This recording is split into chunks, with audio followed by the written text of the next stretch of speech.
তারেক রহমান পড়ে তারপরে স্কুলে যেতে শিখেছেন, কোন বিলাসিতা করেন নাই।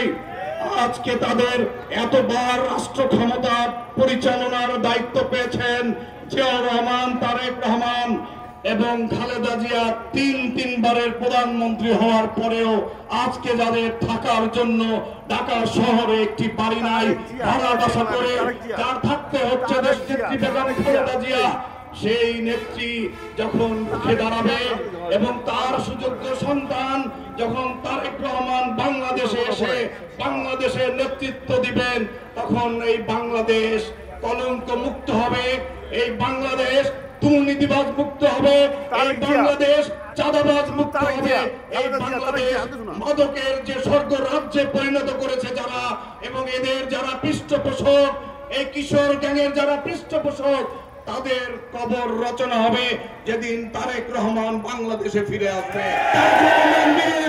আসবে ফিরে বাংলাদেশে, আসবে ফিরে বাংলাদেশে, তারেক রহমান ফিরে দেশে, মাহমুদি যাচ্ছে, তারেক রহমান আসছে, অনেক হয়েছে, মামুন বাবু যাচ্ছে। এই বাংলাদেশকে আমরা সবাই তারেক সেনা 15 বছর ভয় করি না, বুলের বোমা।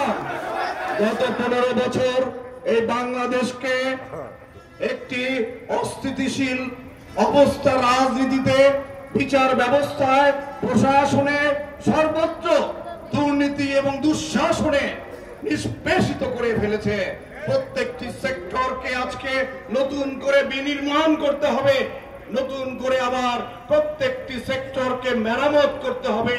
আর সেই মেরামতের দায়িত্ব অবশ্যই গ্রহণ করবেন যিনি বলেছেন আরো 3 বছর আগে, যিনি বলেছেন যে আগামীতে যদি বাংলাদেশের মানুষ বাংলাদেশ জাতীয়তাবাদী দলকে নেতৃত্ব দেওয়ার এবং সরকার পরিচালনার দায়িত্ব দেয়, তাহলে কিভাবে এই বাংলাদেশকে পরিচালনা করা হবে।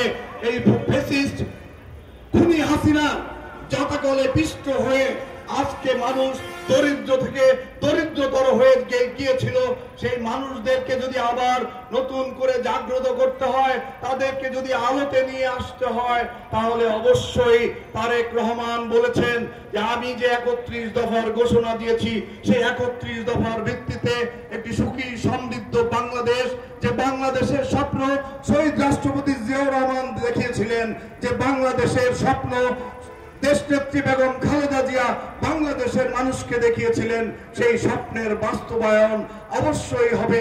তারেক রহমানের হাত ধরে সেই স্বপ্নের বাস্তবায়ন হবে ইনশাআল্লাহ। কিছুদিনের মধ্যেই, অল্প কিছুদিনের মধ্যেই আমাদের নেতা জনাব তারেক রহমান বাংলাদেশে ফিরে আসবে। বাংলাদেশে একটি অবাধ এবং গ্রহণযোগ্য নির্বাচন হবে।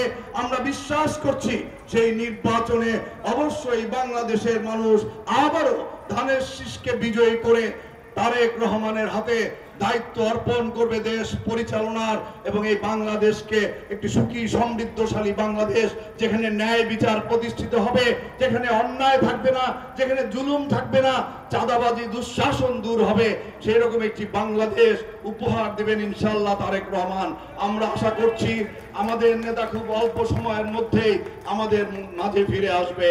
আমি আমার বক্তব্য দীর্ঘায়িত